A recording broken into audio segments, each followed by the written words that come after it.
மாநில அரசுடைய கொள்கையை சொல்லக்கூடிய பேச்சா இருக்கும்.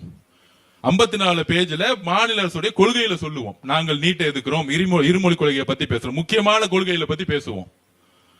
அதுல மேனிபெஸ்டோ சொல்றதுலாம் ஏன் வரல? மானிய கோரிக்கையில தான் வரும். தலைவருடைய 110 அறிக்கையில வரும். எப்ப எதை செய்யணும் தலைவர் பேசுவார்.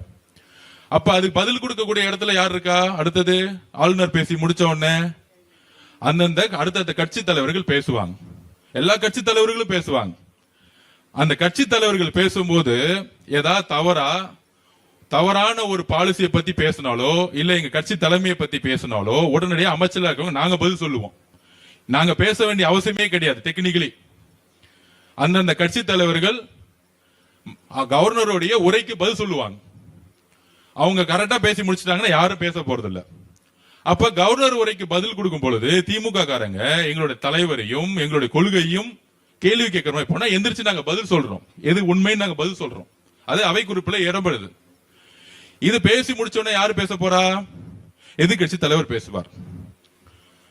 எதிர்கட்சி தலைவர் பேசின உடனே முடிவாக முதலமைச்சர் அதுக்கு பதில் கொடுப்பார்.